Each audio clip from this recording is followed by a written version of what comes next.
Je m'appelle Sirga, j'ai 16 ans. Je prépare mon bac. Je suis à moitié indienne, un quart espagnole et un quart française.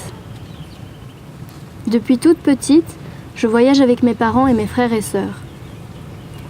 J'ai voyagé dans une trentaine de pays. Toute l'Europe, le Maroc, j'ai passé 3 mois en Inde, le pays de ma mère, et 3 mois en Afrique du Sud. Je viens de passer 1 mois et demi sur l'archipel des Comores. Maintenant, je suis au Kenya.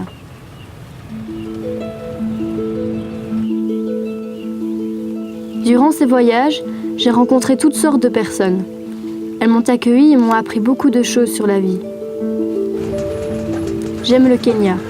Le paysage est impressionnant et plein de couleurs.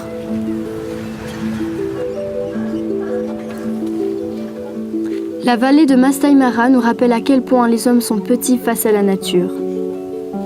C'est là que j'ai vu une multitude d'animaux sauvages, des gazelles, des éléphants, des girafes et des zèbres qui vivent en liberté depuis toujours. Le soleil est partout et un soir, j'ai pu le voir se coucher sur le lac Victoria. C'était beau. Ce que j'aime le plus dans la photo, c'est l'émotion que j'ai vécue quand je l'ai prise. Plus tard, j'aimerais devenir réalisatrice et découvrir le monde sous toutes les coutures. Et que s'il y a des problèmes, chercher les projets mis en place pour les résoudre. Voilà ce que je veux faire. Partager mes voyages et mes expériences pour que les autres puissent comprendre le monde tel qu'il est. Grâce au travail de mon père, on peut voyager tous ensemble. Et à travers les voyages, je peux voir la variété des différentes cultures et coutumes. Je peux voir le bon côté du monde, mais aussi ses défauts, ce qui m'apporte un équilibre pour construire ma vie.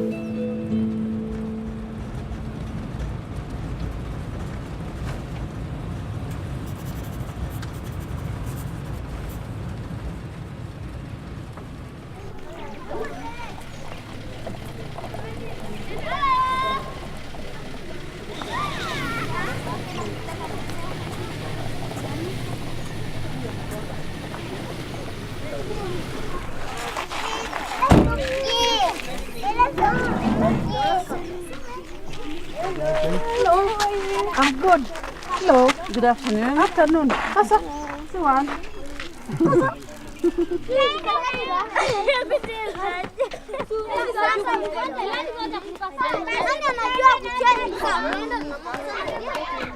I changed this like Syria. Yes. Ah. But actually it's a G. Just say ga. Yeah. No. Yeah. Yeah. You will learn later. You can say yes. This all is the best. Oh, okay. Hello. You have nice hair. Red color. Hi, Juan. Ce qui m'a le plus frappé ici au Kenya, c'est le fait que la tradition de l'excision est encore présente et de réaliser que 200 millions de femmes subissent cette violence à travers le monde encore aujourd'hui.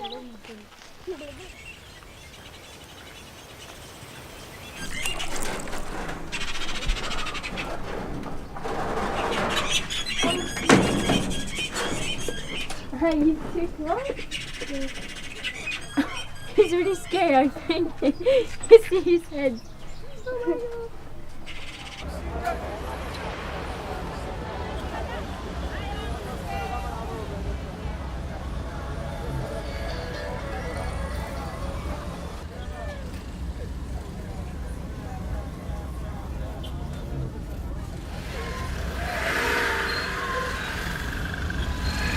Chaque fois que je viens ici, que je retourne en Europe, j'ai beaucoup de chance de manger à ma faim, de dormir dans un bon lit. Tous les matins, avec ma fille, je remercie la vie. Si je dois définir qui je suis, il y a un mot qui me semble pouvoir me définir bien. Je suis un militant. Il y a d'autres combats où on parle en liberté, où on parle en confort ou en argent. Ici, on parle quand même parce que le sexe, c'est la vie, dans mon esprit. découper le sexe des petites filles. J'ai dit vraiment, si on avait fait ça à ma fille, ça devient une lumière éteinte.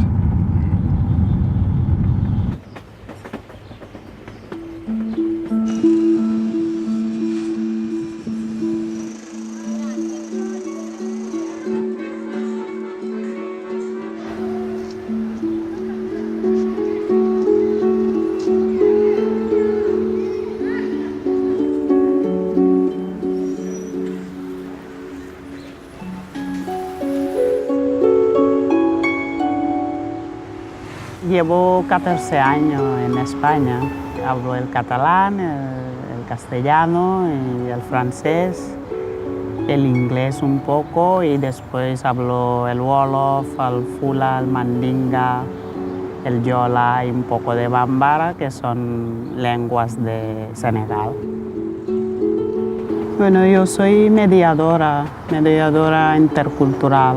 La función de la mediadora o del mediador es como uno hacer de puente entre dos culturas o diferentes culturas.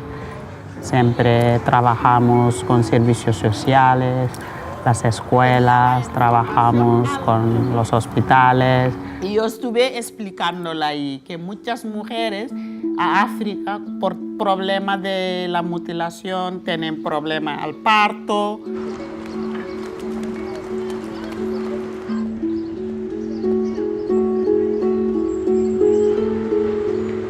Este municipio, pues en estos momentos es multicultural. Desde mediados de los años 80 empezaron a llegar personas de distintas partes del planeta, flujos migratorios importantes, sobre todo del norte de África, del África subsahariana, de Latinoamérica. Y bueno, la diversidad cultural es una realidad en esta población en estos momentos. De hecho, estamos a un 37% de familias o de personas que no tienen la nacionalidad española. Y a esto se tenía que sumar los que también son de orígenes distintos, pero que en estos momentos ya son nacionales. La inmigración es una oportunidad, ¿no? Pero también es cierto que en el ámbito policial nos pone en contacto con tradiciones desconocidas, algunas de ellas, como el caso de la mutilación genital femenina, que nos era completamente ajena y que nos obliga pues, a entrar en contacto con la práctica y a buscar fórmulas para combatirla y con el objetivo de erradicarla. Muy bien. Vine acá por aquí. Chu. Uf. Mamá lleva mucha ropa. ¿No hace un poco de calor? ¿Sí? ¿Le has dado alguna cosa? ¿Algún medicamento?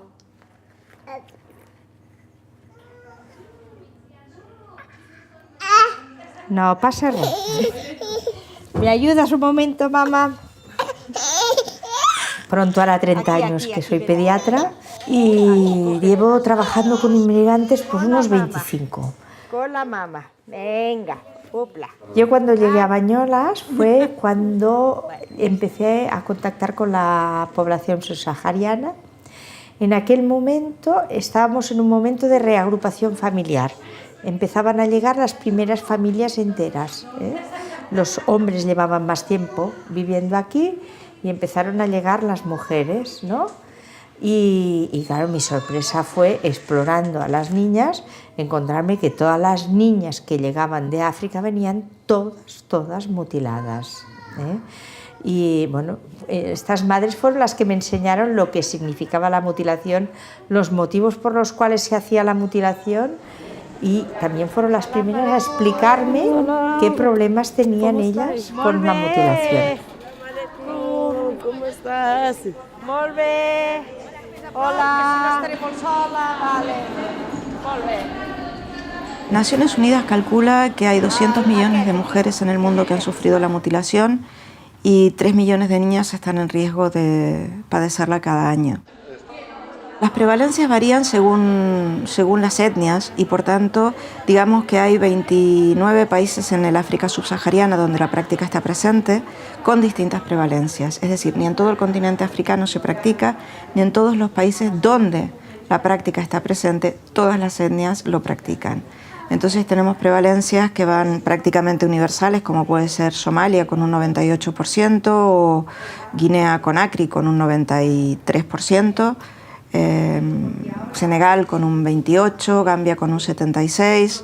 Egipto es un país curioso porque es uno de los países más desarrollados de África y tiene una prevalencia del 93%, te lo estoy diciendo de memoria, pero es un 93%. Claro, es una práctica preislámica, creo que es importante decir que no todos los musulmanes, no todas las musulmanas practican la mutilación. Fíjate que en lo que es el Magreb, Marruecos, Argelia, Túnez, Libia no se practica, y sin embargo en Egipto tenemos 12 millones de mujeres coptas que sí lo hacen.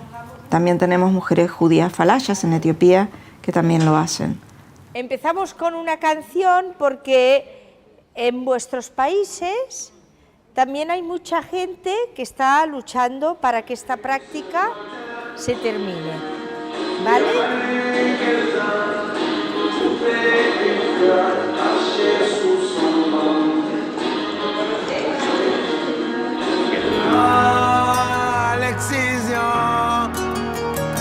J'ai dit non à l'excision, ne les touchez plus, elles ont assez souffert. Elles ont mis sous son ventre.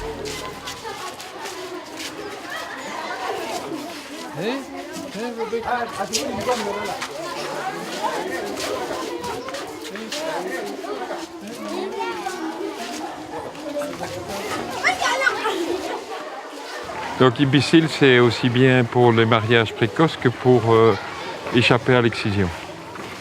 Voilà, donc il y a à peu près 80 jeunes filles qui sont arrivées soit par elles-mêmes, soit apportées par un des deux parents qui veut éviter, si par exemple le papa veut marier la petite et que la maman ne veut pas, alors elle apporte en cachette la petite fille ou c'est la police sur dénonciation qui va les chercher.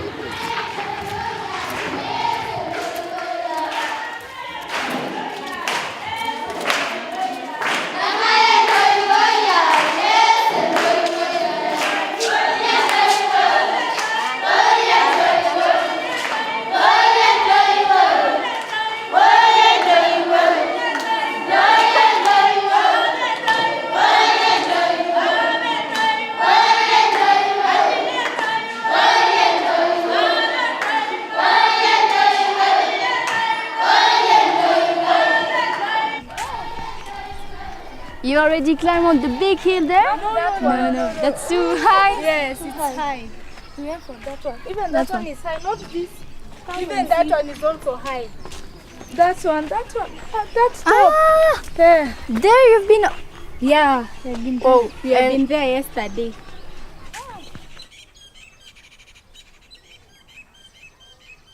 You learn French? So you can speak a little bit? A little bit. I just hear some. Ah. What can you say in French? Bonne nuit. Bonne nuit? Bonne nuit. And you can say bonjour. Bonjour. Comment ça va?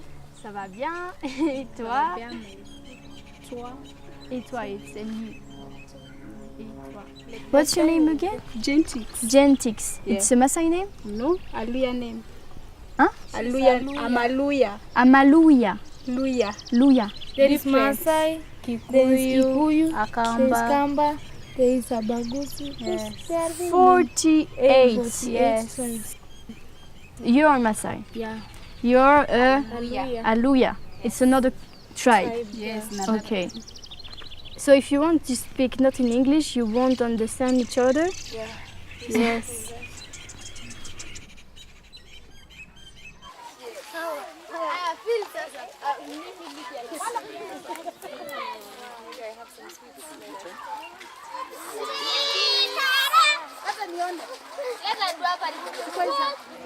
The girls who are here come from all over the country. We rescue them from early forced marriage, FGM. We call this place home far away from home. They're here to get education, they're here for security, because once you rescue a girl from FGM, then the parents become crazy. They don't want the child anymore. So it takes a certain period of time before they reconcile back to their parents. So this is a rescue center. No, we just checking. Yesterday we came here. There was 40 girls with excision. So, no. J'avais ma fille sur mon genou. Elle avait 1 an. Et il y avait un magazine qui traînait sur ma table. Et je l'ai ouvert, mais il y avait une page, une simple page, sur l'excision en Afrique. Tout simplement, j'avais jamais entendu parler de ce mot, excision. Je ne savais pas que ça existait. Et j'ai fait la relation avec ma fille, qui était sur mes genoux, en train de me dire si quelqu'un coupait ma fille, son sexe, ce serait couper la meilleure part, ce serait couper la fleur. Et ma fille serait comme une lampe éteinte. Et je me suis dit, comment est-ce possible que des millions d'enfants aient cette souffrance et personne ne s'en occupe, tout le monde s'en fout. C'est quelque chose dont personne ne parle. Donc voilà, je me suis dit, tiens, je vais faire quelque chose.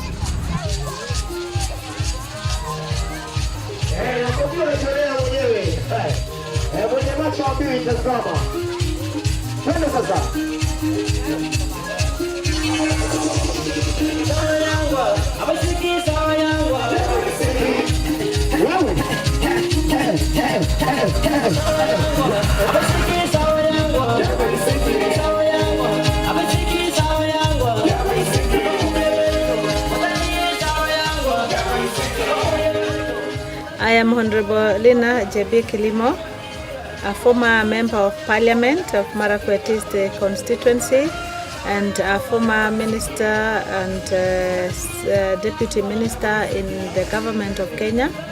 And I come from a community who practice female genital mutilation. And so the concept of using a caravan with music and people on top of the caravan, definitely when people hear noise, and music is a great puller attraction, it attracts people. We feel that curiosity of theirs with the message that we want them to hear, and that is for the elimination of FGM. And we target specifically to areas where there is circumcision at that particular time, just before. Like now we are in Korea, we know that towards the end of this month and beginning of December, their girls will be subjected to FGM. So we are doing prevention than curing, so we come early.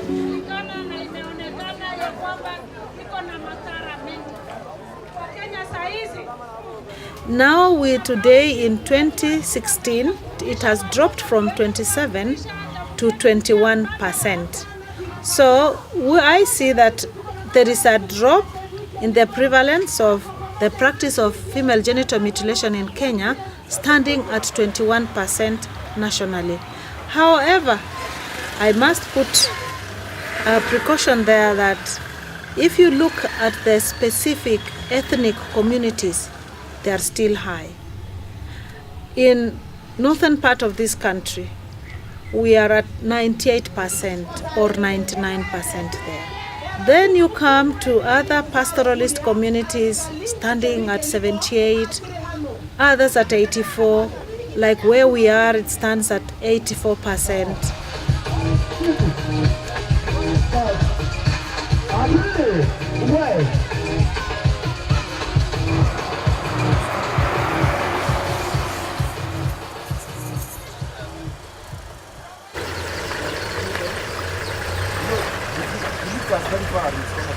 Normally, every year when they're preparing to carry out this rite, you'll find by this time there will be a lot of activity. You know, people in the villages preparing, singing traditional songs.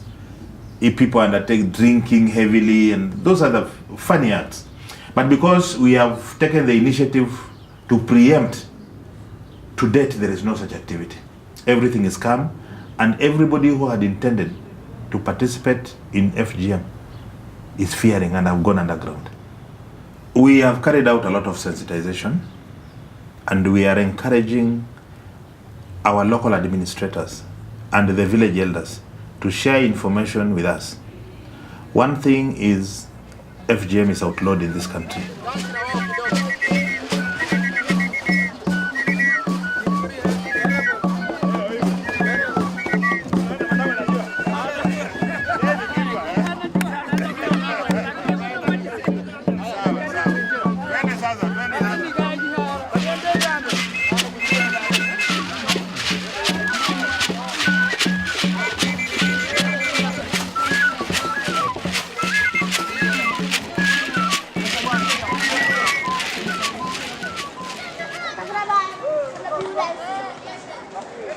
Y aquí los maridos, o allí en África, los hombres dicen que se tiene que hacer o no. No, porque ellos no saben mucho. No saben de qué se trata. Sí, ellos no saben mucho de este tema. Las mujeres lo que saben, lo que lo hacen. Siempre dicen, es cosa de mujeres, cosa de mujeres. Así ha sido siempre. Sí, pero cuando una mujer no está mutilada, ellos no lo aceptan. No, eso sí se habla. Todo lado cuando sale... La práctica del ritual varía según las etnias. Quienes lo practican a edades muy tempranas, fundamentalmente lo hacen por razones religiosas. Creen que es un mandato islámico y, por tanto, lo realizan en nombre del Islam. Quienes lo hacen como un rito iniciático, como un rito de paso, digamos, a la edad adulta, lo hacen en edades mayores, donde las niñas pueden ir digiriendo, integrando los aprendizajes que como mujeres tienen que tener. Las niñas esperan este momento con mucha ilusión. No saben lo que les espera, pero saben que es algo importante, es un momento de mujeres, de convivencia entre mujeres, de aprendizajes de mujeres, y es algo que ellas valoran como de mucha bravía, de valor, de honrar a la familia, honrar a la tradición, y se mantiene todo como con mucho secretismo. Esto es lo que te permite pasar a integrar la sociedad secreta de las mujeres, y los hombres tienen exactamente el mismo ritual, con los mismos personajes rituales, solo que en varones. Y eso se entiende que una mujer no circuncidada es una mujer impura, es una mujer sucia, que a través de su impureza contamina los alimentos. Entonces, si tenemos en cuenta que en África las mujeres son primeras productoras de alimento, no pueden mantenerse fuera de esa cadena alimentaria. Cuando sales, algunos dicen, ¡tú, qué asco! Vale. Esa está sucia. Vale.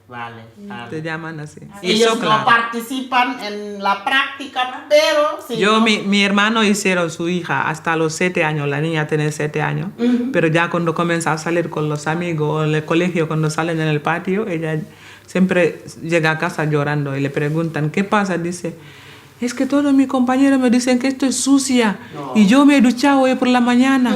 Y ella no entendía. Porque no se la han hecho a ella. Sí, mi cuñada no quería hacerla porque ella ya tenía la información y se lo informó a mi hermano. Mi hermano dice, como es cosa de mujeres, pero mira, la niña sale, quiero que me la hagan, lloraba, quiero que me la hagan.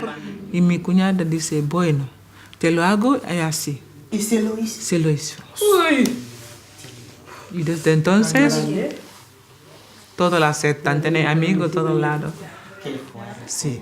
Yo cuando me contaron, me lloré.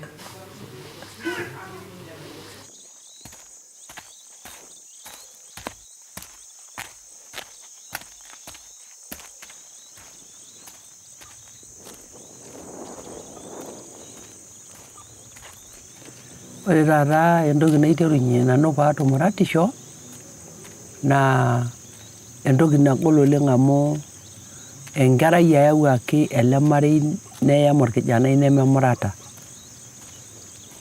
Ore peeyam neisho nemeyieuni nenyikaki amu keji memurata. Ore entomononi naitoiwuo nedung'aki osotua nelo aibung' enkerai tende egira awo. Ore paalotu nalotu aing'asie oleng. Nairuto sii amu eeta ena kerai likae ashe tenkoshoke, negira ena kerai awo, netejo kuna mikinyikaki yiok amu memurata.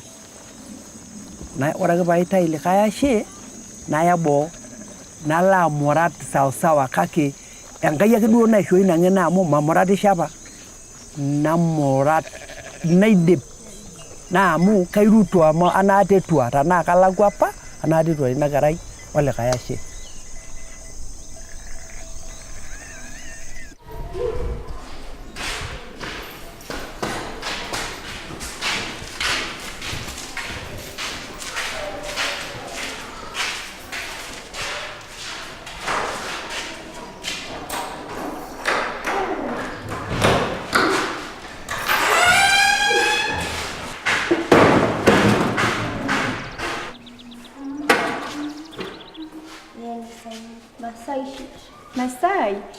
And how do you put that? I put on my bed. On your bed? Ah. Natasha, how old are you now? 14 and 9 months. So I've got 3 months, then I get to 15 really. It's like 15 but not 15 really. Yeah. After 18 you can get married. Even here, is it funny in Africa for someone to get married when still young? In Africa, if it's okay. What else in your country? In Europe. Yeah. In Europe, you can't get married before 18. But here, even here you cannot, but people does it. But the people married at like 25 or sometimes 30. No. You can 30 and you can have wow, no 30. When you marry, if you are 30 years, then you are very old. Yeah, you but cannot be able to get many children. Yeah, but you can have children before to be married.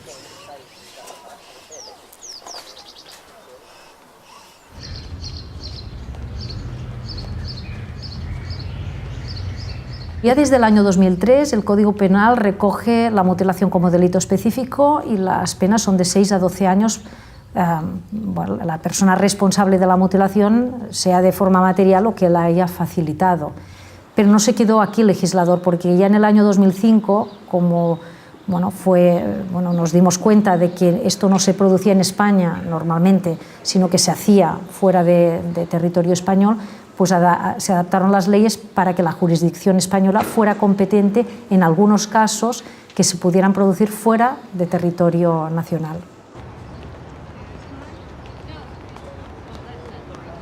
Tienes una familia muy extensa, sí. Sois muchos, ¿eh? Sí, somos muchos, sí.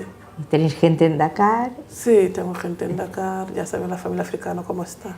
Sí. Sí, todo el mundo es familiar. Sí. Gente en Dakar, gente en Kolda, gente en Ziguinchor, gente en Thiès. En la zona donde tú vives, ¿por eso sí. aún se mutilan niñas o ya no, sabes? Sí, ¿tú? en los pueblos sí, aún se mutilan niños, aún se mutilan, por mucho que la ley senegalés dice que está prohibido, pero si no llevan un control en los pueblos se escapa. Sí. Sí, se escapa. Lo que sabemos en África es que hay ley, pero a la hora de la verdad es otra cosa. En los pueblos pequeños, ¿no? Cuesta mucho. Pero yo vuelvo a decir lo mismo, creo que nosotros tenemos un papel súper importante en comunidad y las abuelas nadie puede... No puede negar. Aunque hay una mujer que tú no quieres que te le mutilan tu hija, no te piden el permiso. Y si te deja tu madre, va en el pozo buscando agua, te roban la niña, cuando pregunta nadie te dice nada. Le ha llevado tu cuñada para tenerla algo. Te ocultan totalmente, tú no te das cuenta. He visto una familia en Olot que se fueron de vacaciones, tenían 2 niñas, le mutilaron las niñas. Y luego, ¿qué hicieron? El marido dice, adiós España. Tuvieron que quedarse ahí, porque sabe, cuando regresan, se van a la casa. ¿Y se quedaron ahí? Quedaron ahí. Claro. Dice, no están dispuestas a volver sin sus hijas. Y saben, cuando vuelven aquí, perderán a las niñas. Madre porque cuando llevan las padres en la cárcel, las niñas se lo llevan a la asistente social. Sí. Y sabemos todos los niños que van a la asistente social cómo son.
about your name? What's your name? My name is Esther. Esther? Esther Takule. Esther Takule. The small groups. Because us are the umbrella of women network. So we have many small groups. Okay. Yeah. Paralegal, education, we said in summer group, but in English, education. Okay. So we are many partners with Action Aid. And what are you doing in Women Network? Women Network, we're doing the rights of girls and women's. And what do you want to that's changing really in this area? We get men change. Men change? Oh, big change, big. I think English is. I don't get the I don't know the.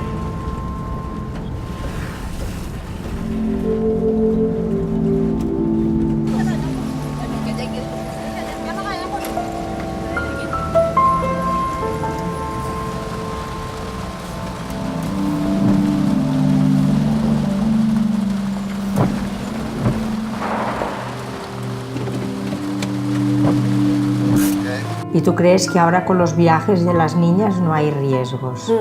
Yo de mi parte, no. ¿Tu marido también lo tiene claro como tú también? Claro, sí. Yo creo que es muy importante que los padres, los hombres, las dos partes, sí. se impliquen en la protección de estas niñas también, ¿eh? Bueno. Lo tiene muy claro, sí. Sí. Pero bueno, si algún día tu hija viaja, vienes, volvemos a hablar. Si tienes algún problema con la familia, también estaría bien que nos lo dijeras, ¿eh? Y bueno, si sabes de alguna niña que puede estar en una situación complicada, pues también estaría bien que pudiéramos hablarlo, ¿eh? Sin ningún problema. Sí. Sin ningún problema, de verdad. Desde el ámbito policial, en el marco de la policía de proximidad, estamos trabajando con grupos de trabajo, mesas locales de trabajo, que en principio tienen la responsabilidad de identificar los núcleos que pueden estar en riesgo, pero los familiares, la familia, la madre, el padre defienden la mutilación y por tanto sabemos que si en un momento determinado hay este viaje, esta niña pues puede ser mutilada. Entonces esta información la disponemos nosotros y la trasladamos al juez. Después, ¿qué puede hacer el juez? Pues bueno, tiene la posibilidad, pues evidentemente, de hablar con los padres, valorar la situación y en caso de que realmente exista una situación de riesgo, pues puede adoptar medidas cautelares, por ejemplo, de prohibición de esta niña de salida del país, ¿no? Y a lo largo de estos años ha habido algunos casos en Cataluña que han estado, pues bueno, que se ha tomado esta medida. Si queréis, Sira os explica un poco cómo ha ido durante estos meses este proceso, que de momento el último hecho fue ayer, que la familia tuvo que ir al juzgado a prestar declaración, ¿vale? Explica un poquito, Sira, si quieres. Bueno, ayer El supuesto riesgo pues, es haber nacido en una familia donde la mamá está mutilada, las abuelas están mutiladas, las tías están mutiladas, las primas están mutiladas, pero si es una familia con la que hemos hecho mucho recorrido, porque nos conocemos desde que nació la niña, que tenemos el objetivo común, que es la salud de esta niña y su bienestar, estas niñas es un riesgo relativo, porque la mayoría de padres a la que han entendido que una mutilación no es una circuncisión, no van a mutilar a sus hijas y harán lo que sea para que su familia, cuando estas niñas viajen, respeten su decisión. La realidad es que la respetan, porque a mí me han viajado casi todas las niñas. El riesgo real es cuando te encuentras con un padre que no quiere venir, que no quiere hablar de ello, que te dice que esto es un tema privado, que es un tema solo de mujeres, que los hombres no tienen nada que hacer aquí. Estos padres que los ves que se van cerrando en banda y que tú no puedes entrar, estos son los que son de riesgo real. Aquí pues tenemos una familia que les retiramos el pasaporte antes de que viajaran.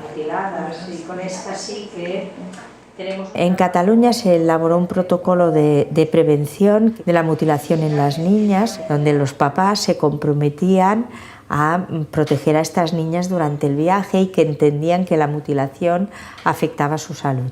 Ahora ya tenemos un documento más oficial y los padres siguen firmándolo. Entonces este documento lo escaneamos y queda colgado en la historia clínica compartida de esta niña. Y lo que sí que hacemos es que cuando vuelven hacemos una revisión de todos los niños, no solo de las genitales de la niña.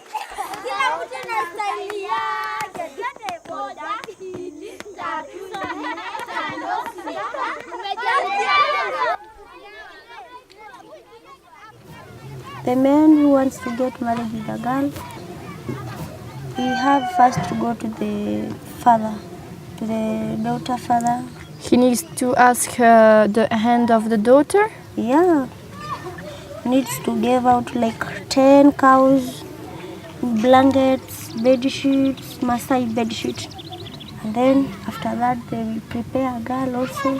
And what they prepare for the girl? They will prepare the girl by shaving the hair, dressing the girl in traditional form, and then they will plan the day to put on the wedding. The wedding will take place in the main house. So the father will take the daughter to the man, to his husband, and that is all. And they cut her before get married? Yeah, should be cut. He should be taught, should be removed one of the teeth upstairs. What? They put off the teeth upstairs? Yeah. Before get married? Yeah. They cut the girl, they put the teeth out? Yeah. What they do else? So that is all.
So you need to give something when you get married? Yeah. What do you give? Goats? Goats, cows, and the shukas, the Maasai shukas, you know those shit? It's like if you buy the girl. Yes. Yeah, it's like you buy the... Yeah, you buy. What about in your country? In our country? Yeah. We don't give anything. You never give anything? No. That's nice. That's nice. Wow. And you say, and the man, the man who is in the church, he say, do you want to marry them? And the girl, he's crying, yeah, I want to marry him. It's like that. But sometimes you don't need to go to the church. You just sign a paper and you say, I'm married. Wow. Your country is so good. What do you think about early marriage? I don't want it. It's very boring. Even you don't know anything. You are just a child. Don't even behave like a grown-up. Just go and play with children. So when your husband finds you there, he beats you up. You're playing like a child. Or maybe even you're taken to early marriages, even you don't know how to cook, you don't know anything, you don't know how to carry yourself like a mother. A grown-up. Yeah. Or a woman, yeah. You have friends who had that? Yeah. Many. Yeah. Yes. And they get child? Yeah, yes. Very early. Like like 14. 14? They get child 14. Yeah. It's like us if we have 2 children of 2 years old. Yeah. Well. Okay, that's another thing I wanted to talk about is early marriage. Because usually, I don't know, in this community, but in the Maasai community where I work a bit more, they link one and the other. They excise the girl at the age of 10, 12, and then usually she gets married 2 months later. Is that the same thing happening here? It could be worse here. Worse? Yes. How can it be worse? One thing I have discovered here is that the families that circumcise are families you can say are poor. Mm-hmm. They circumcise girls from age 8 to 12.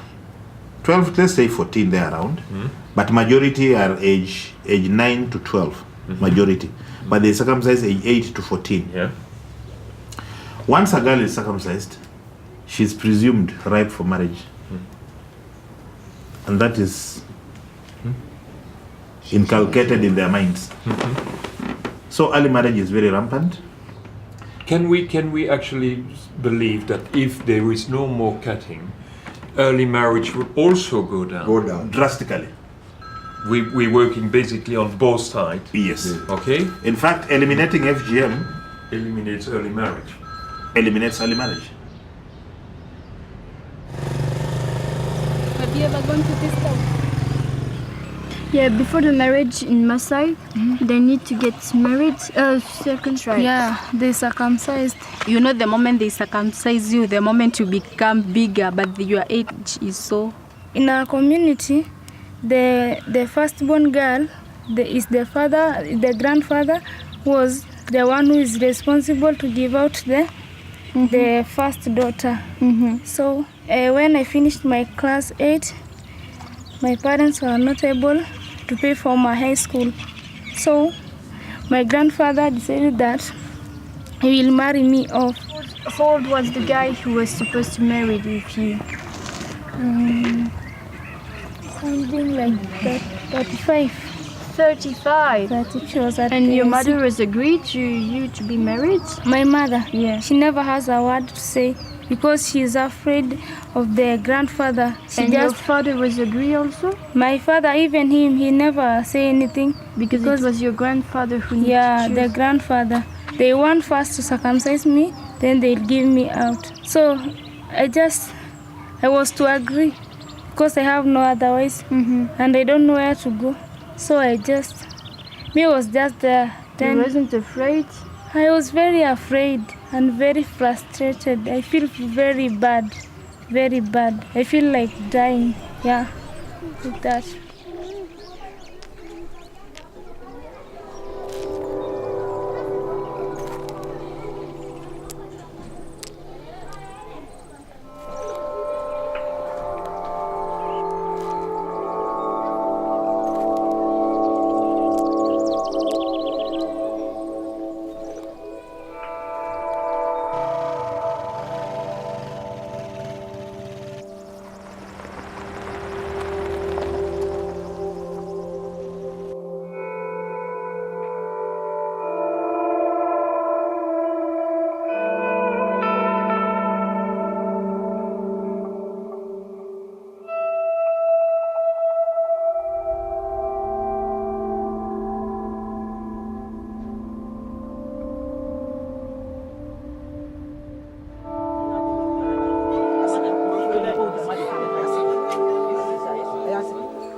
All the rest of the world does not suffer at the time, but you suffer more and more. So you can see that basically the medical consequences are numerous, not talking about the psychological one, you know. So I think this is enough reason for you to actually go to say, well, let's stop it.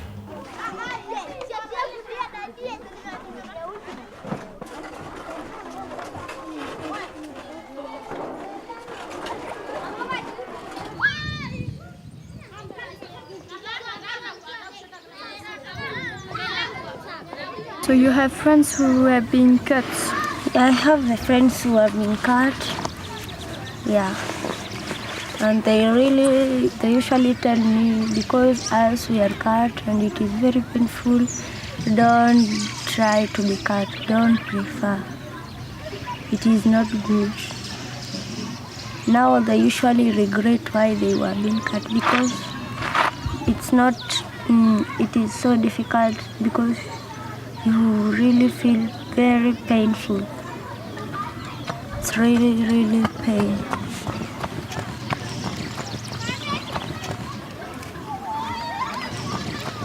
And do you already saw a cutter? Yeah. It is very painful. They cannot even speak to you. They used to sleep until the painful is off or it's over. And your friends who has been cut, they are married? Yeah, many of them. And what they do now? They used to stay in the husband's house. They are housewives right now. And they have children. There is a girl who was 13 years old, but now she has 3 sons and 2 girls. And she's very, very big. She's really fat even than me. She's very big than me. Now she's a mother. And I'm big than her. But she was already get married. And how old is she? 13 years. 13? Yeah. And she have 5 kids? Yeah. Because she was married when she was 9 years. If you go to Maasai husband, you must give many children. 1 children after the other one.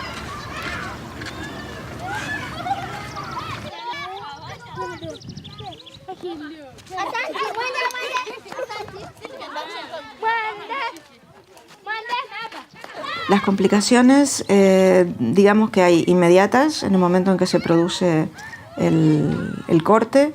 Suelen ser hemorragias, suelen ser infecciones, tétanos también, porque se utiliza el mismo instrumento cortante.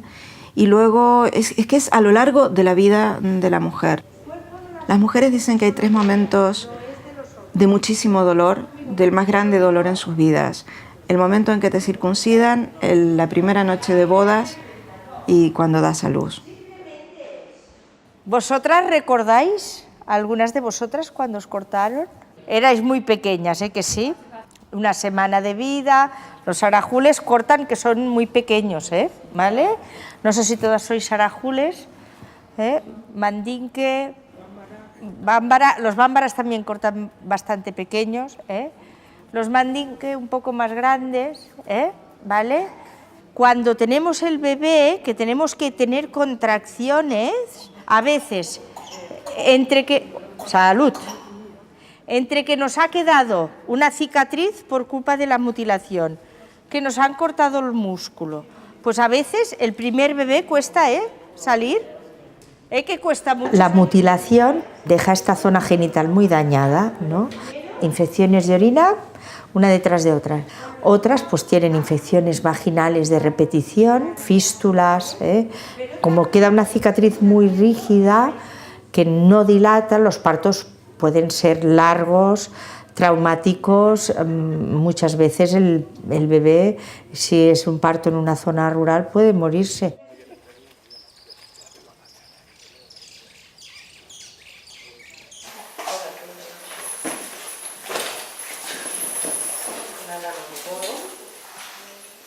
And now that almost 99% they are circumcised, there is that scar. So we have to tell them it's good that when you have labor pains, you have to come to the hospital so that we can foresee the risk and see the way forward before it's too late. Then when it comes to labor and delivery, it becomes a very big issue. This is because the scar does not stretch, and this causes a lot of bleeding because there'll be tears, there'll be abrasions, which can even cause the mother to die due to bleeding. Due to the force, maybe the passage is not that enough due to lack of stretch, So you find most of the time the child cannot cry immediately after birth, which is a sign that the child is not really good.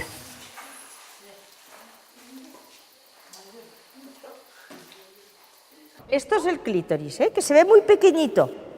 Vosotros que tenéis niñas, cuando nacen se ve grande, pero después se va haciendo pequeña y cuando se hacen mujeres grandes vuelve a crecer un poquito, pero es pequeñito. Y este es el agujero de la vagina, por donde tenemos la regla, ¿no? Por donde salen los niños y por donde entra el hombre cuando tiene relaciones con nosotros, ¿vale? ¿Cómo le llamáis las relaciones? El otro día en Santa Eugenia me decían el niñi, ¿o cómo lo decís?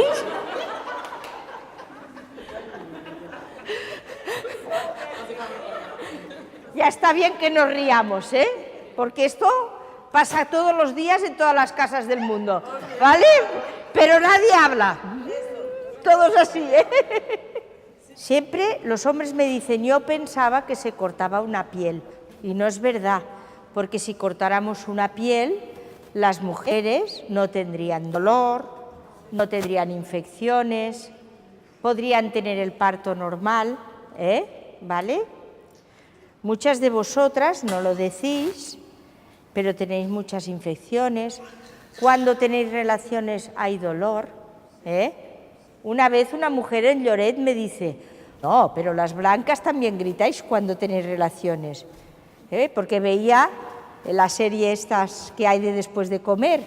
Y yo le dije, no, la serie está gritando de placer, no de dolor, ¿vale? Tener relaciones con un hombre no tienen que dar dolor, ¿vale? Esto es importante. Y eso que sois, yo siempre digo que sois unas mujeres muy valientes y muy fuertes, que no sé qué haríamos las tubabs con este problema, yo creo que nos moriríamos todas.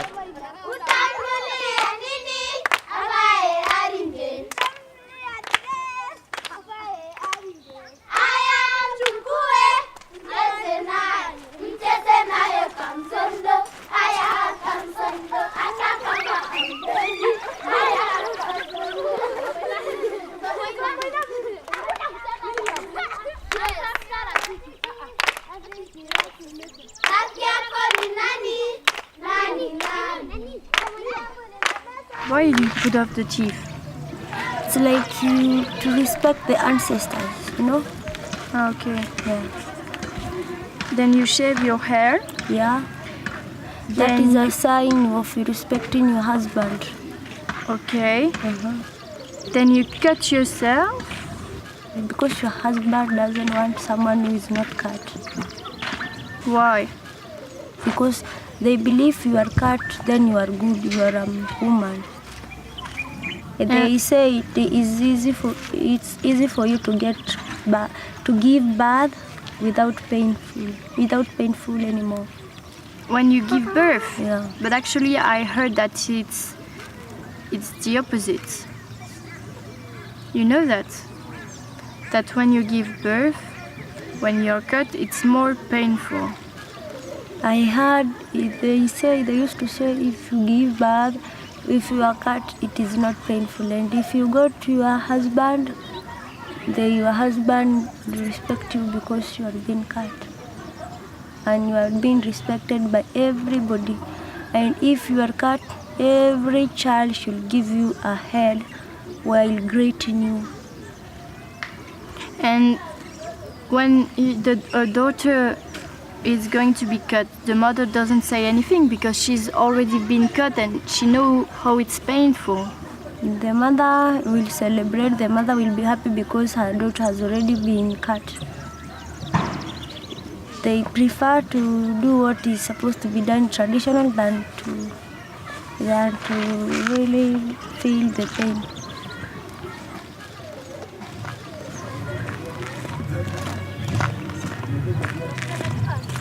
So you're cut? She's cut? Yeah, she's cut. And she was married off even, like 3 years. How old are you? Rebecca, kuna miaka ngapi? 10. She has 10 years, but She's I don't know. That is not really young. And what do you know about her life? She was married off with a big man, and she was really cut. She has really suffered a lot.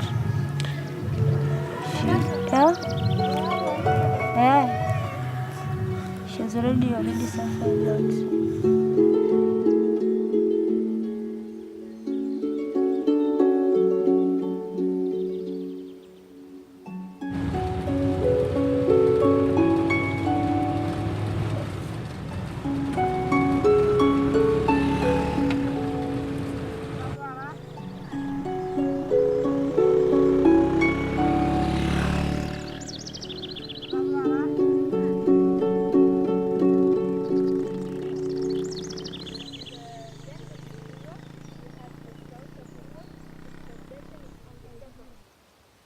Like me, Sirga.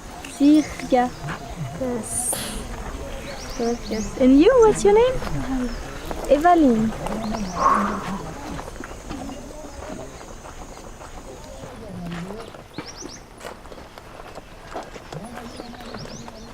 Aya kafaida oleng amu ore taata enaaji peesheta naa ninye ateshetie enaaji ninosa enaaji elaki onkalifuni 50 elaki onusu naa ina siai ake ataasie emuratare. Ore naaji gharama apa olelo keek naa keya amu nkeek are apa italaku amu nkera kumok amurat mee nkera kuti. Kaidim atumurata tenkolong nkera 20. Nadol apa ajo aishoo faida oleng. Epae karetito olosho kabisa amu itu naa pelotu ena ibayioki. Neeku kadol apa nanu anaa entoki sidai oleng amu orkuak naa apa lang lormaasai. Neeku karetito oleng. Epae ketii amu ore enkerai ai nabayie natumurata naa enenda kerai ai naitashe. Ore ina olong naa kadamu oleng amu atumurata ina kerai naa enenkerai ai natumurata nkera oloshon aja 4 nemaata enyamali. Ore paalotu amurat enkerai ena kerai ai newok kutoka saa 1 mpaka saa 5. Enkai ake naewuo napik irkeek pooki ometegema. Ore ake peegem nairrag inaang' adol eyieu ake enkerai pii.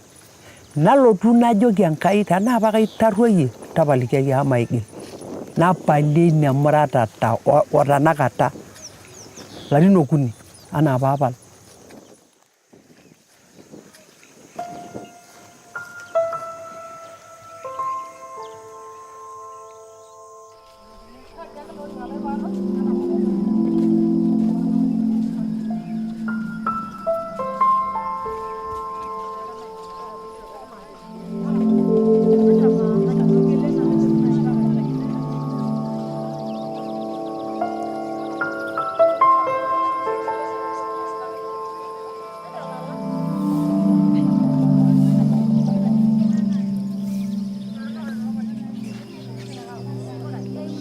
Nekintasheki ele turrur oji Women Network kiarare olarrabal lemuratare tenakop olodokilani.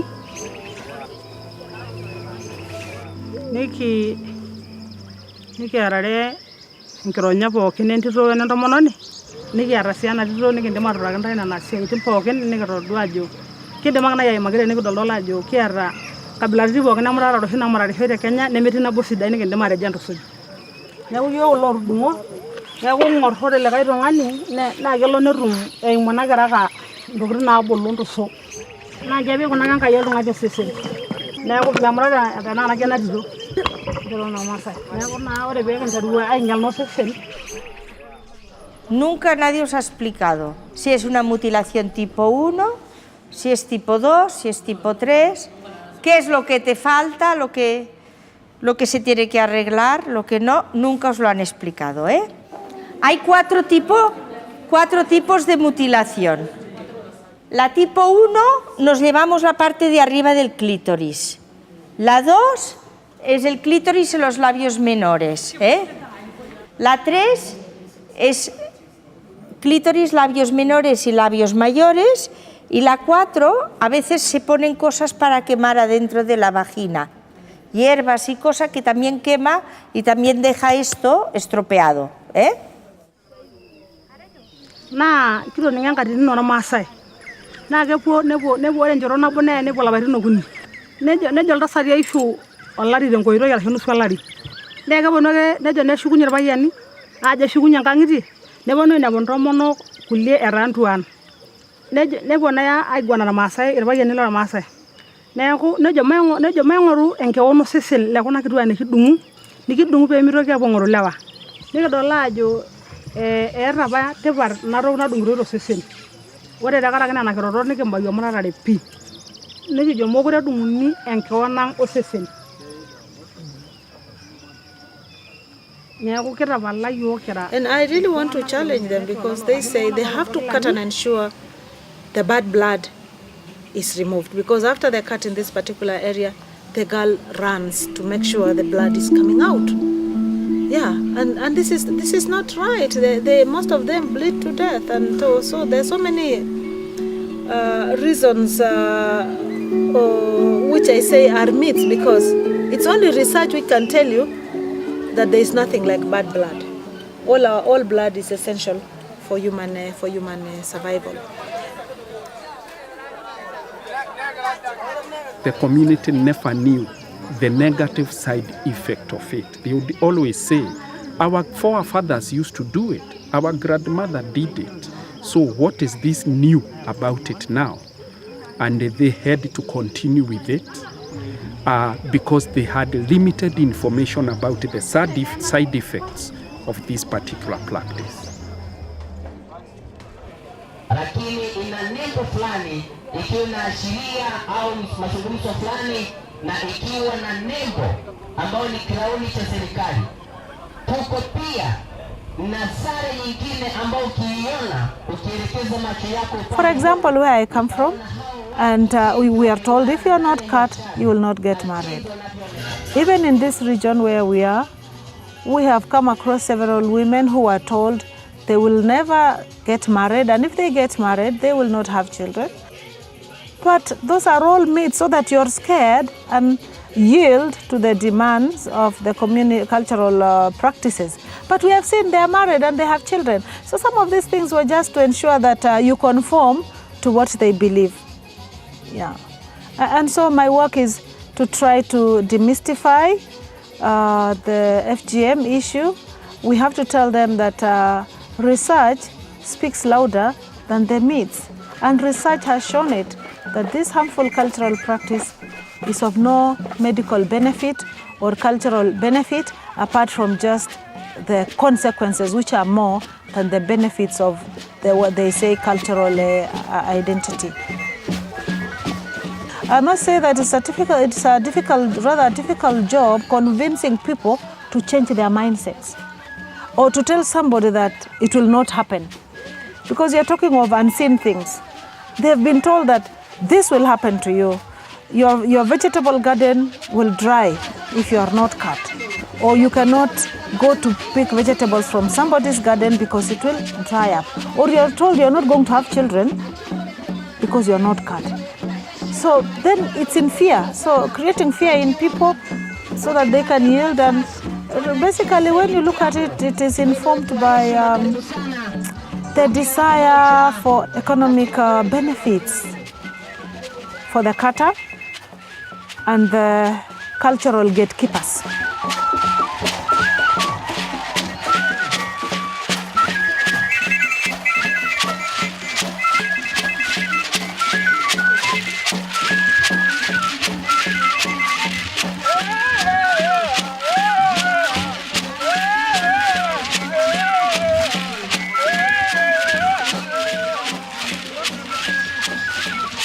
Well, I remember telling you earlier that the elders here have been a force to reckon with.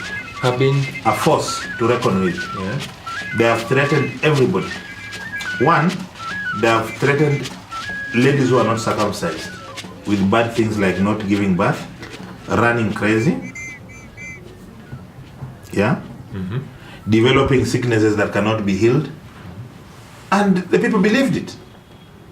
They've been trained, but they continue because of what? The money? Well, that is another aspect, and that is exactly why FGM is flourishing in this area. It's a business. For every girl cut, the elders get 1,000 Kenya shillings, the circumcisers get 500. So you can imagine if they're cutting 3,000 girls. They're cutting 3,000 girls. 3,000 girls, that means the elders will get 3 million. The cutters will get 1.5 million Kenya shillings. That is business, within 1 month. Yeah. It's all in December? Yeah, all in December. Oh, yeah.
A few days ago, we managed to rescue a girl.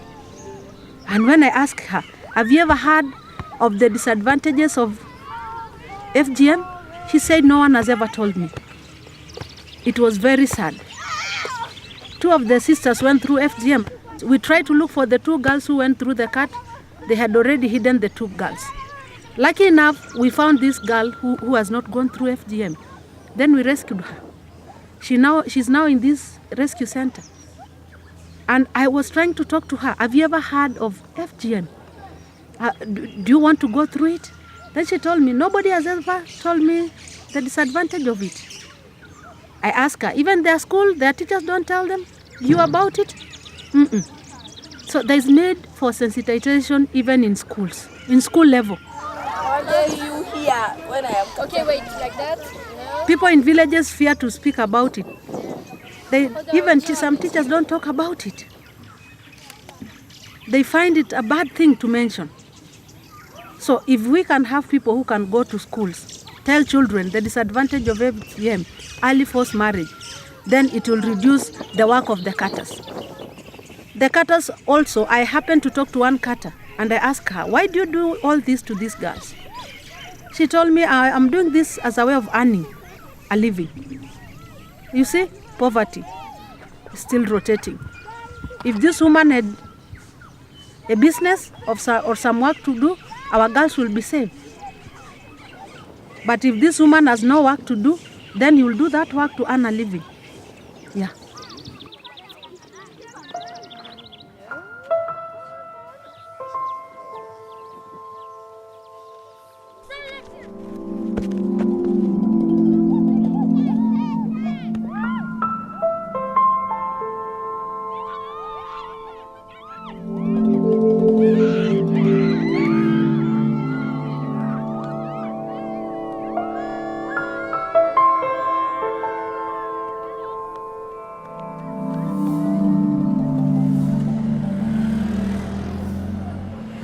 The people who continue perpetuating that FGM is also the men.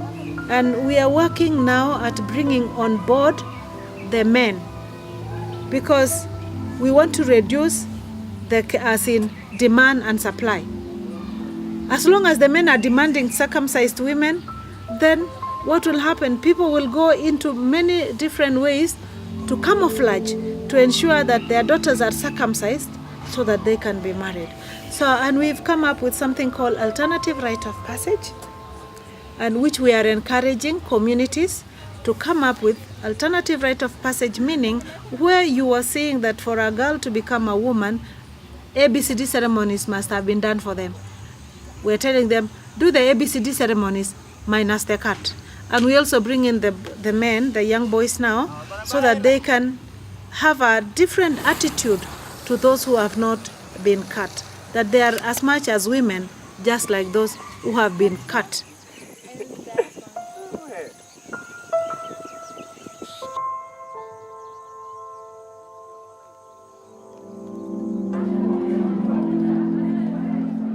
You will find that where female genital mutilation is still high in most of the specific ethnic communities, it is because of the high illiteracy levels, not very good, not really educated well on that side, especially the women, because they are the ones who are perpetuating this, and they perpetuate with a very good reason. They want their daughters to be married.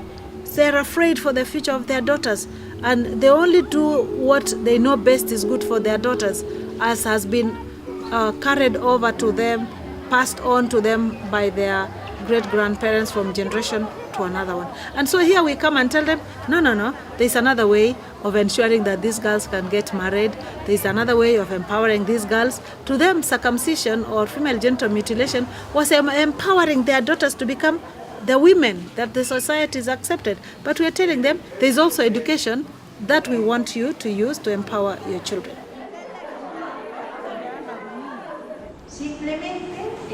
Con las mujeres adultas ha sido una experiencia dolorosa porque de golpe y porrazo muchas se dan cuenta que este sufrimiento ha sido gratuito.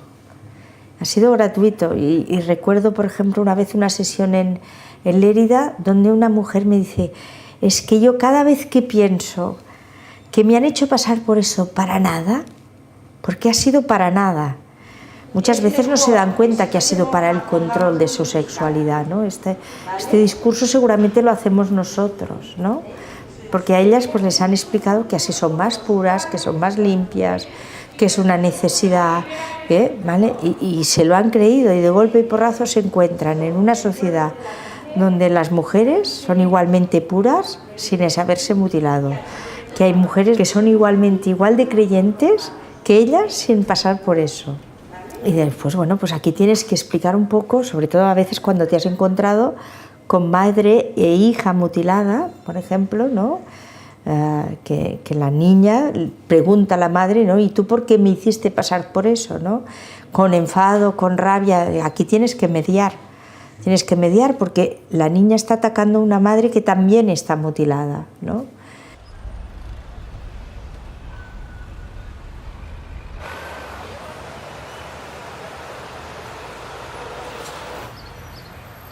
And you are a very important person. You are actually the key person. I've been fighting against FGM for 10 years in many countries. And we've been doing a lot of sensibilization. Okay? And you will hear a lot of people saying we should sensibilize. Not true. It's one part of it, but it's not enough. It is not enough. My conclusion after 10 years is that to fly, you need 2 wings.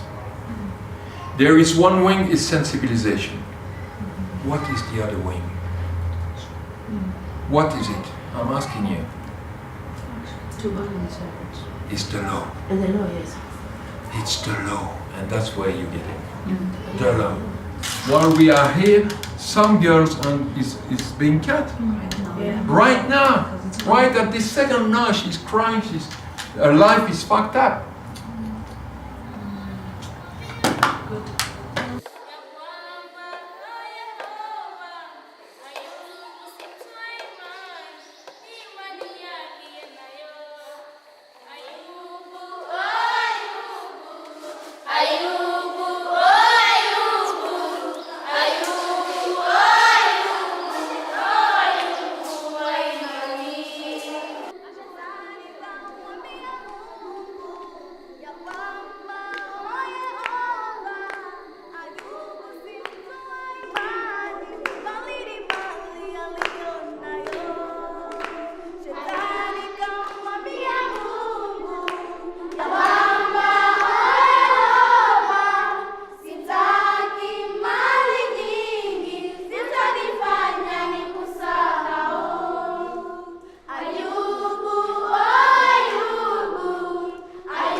In the morning. At 9. At 9. What, you know what time is it?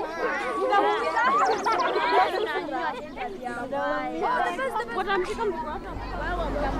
Do your back.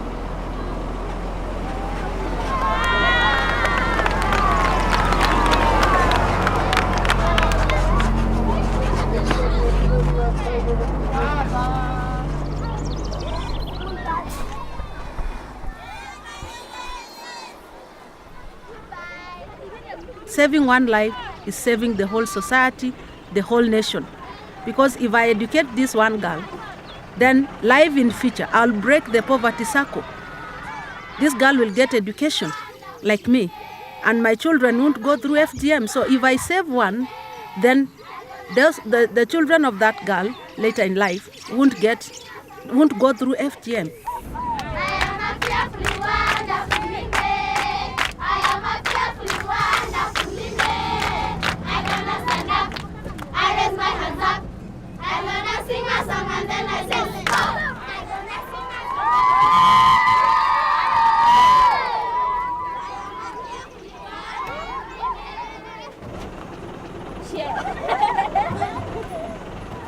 Aisho orkilikwai toonkolong'i kumok ore anaa paapal eitu aikata aitoki apal entomononi pookin nayiolo ajo kemuratisho tele osho naa kalo naipot enaang'ai nalotu airorie ajoki entapal emuratare amu ore emuratare meeta eneitabaya yiok amu idolita ajo ekimuratita nkera kutitik mikiata yiok nkera naapuoito university ormaasai naa tenkaraki ake emuratare meeta ai toki.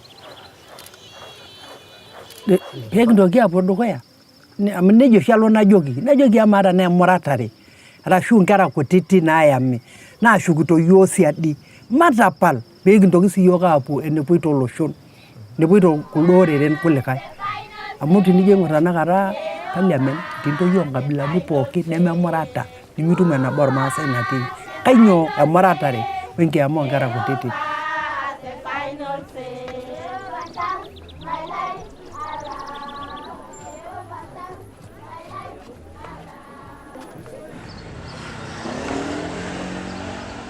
Para mí, estar al lado de ellas y ayudarlas en todo este camino ha sido muy gratificante.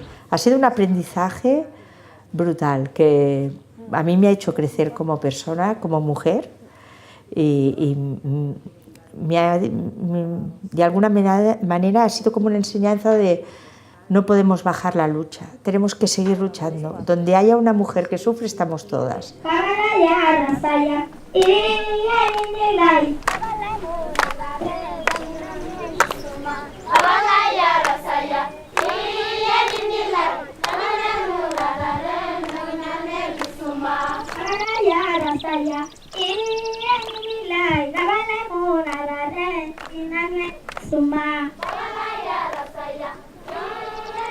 What do you want to be a doctor later? And you, what about you?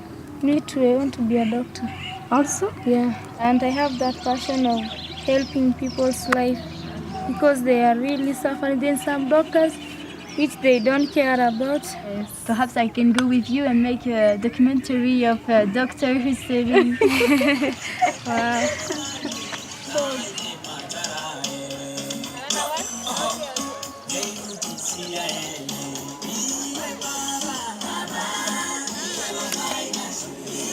De l'autre fille.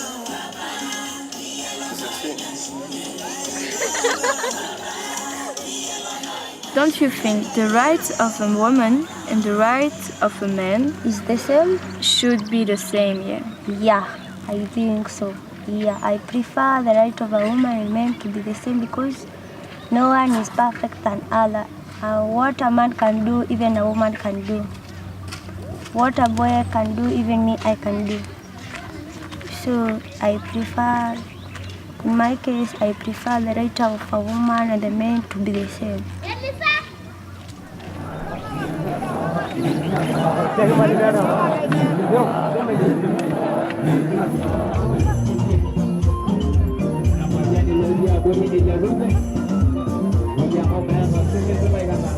Je n'ai pas le moindre doute que l'excision va disparaître.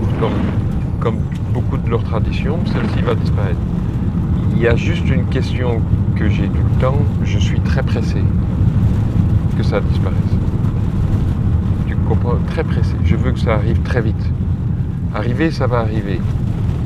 Mais celle qu'on vient de couper, qui sera la dernière qu'on coupe, pour elle, elle est coupée, c'est foutu. Parce que tout le monde me dit, mais ça va disparaître, c'est pas un problème, sois patient. Et je leur dis toujours, va dire à celle qu'on vient de couper que c'est une des dernières qu'on va couper.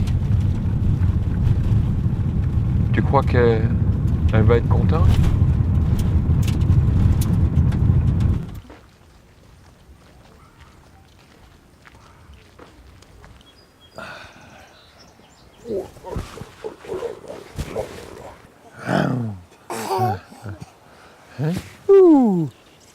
Allez hop. Breathe, calm. Voilà, les fleurs. Hein? Oh, we can put it on your hair. Sunflower. We call this sunflower. Oh. Produce Benjamin, don't call oil. that sunflowers. It's Not sunflowers. Ça sent bon, hein? Yeah, we call Non, it tu n'aimes pas? sunflower. Oh, it produces. Ah bon? C'est pas dilang, les fleurs dilang. Je sais pas. We can put it on the hair. You can put. It looks like. In Belgium, we don't have that. Celle-là, elle sent pas fort. No. Hmm? No, that one doesn't smell very. What do you do with the flowers? Alors, vous êtes déjà content de This vous être one rencontrés? produce oil. Yeah. Hein? Oil. Vous avez tous les le même âge? Oil you No, I'm 1 old year. How old are you now? 16. Ah, yeah, you will be soon 16. Yeah, I have just got only 3 months and I got to 16.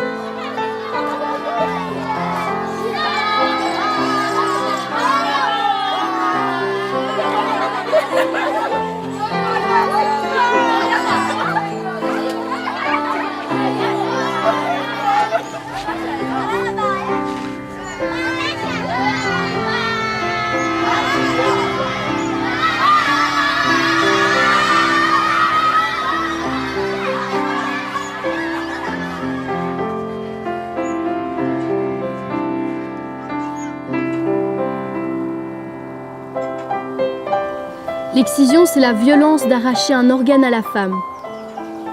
L'excision renforce l'inégalité entre les hommes et les femmes. L'excision m'a fait réfléchir sur beaucoup de choses, sur les valeurs de l'être humain, sur la place de la femme dans la société, sur la liberté.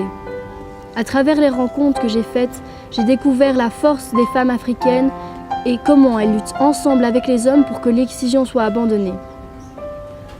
Je vois que l'Afrique change et c'est comme un soleil dans mon cœur.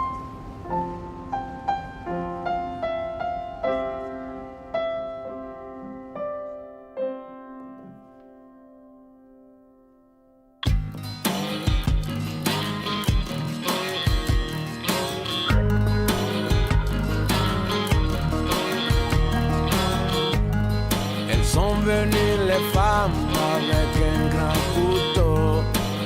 Elle a bien cru qu'elle allait y laisser sa peau.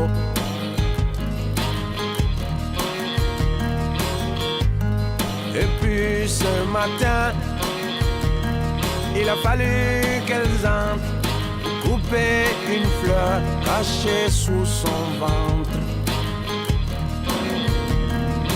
Non à l'excision, j'ai dit non à l'excision. Ne les touchez plus, elles ont assez souffert.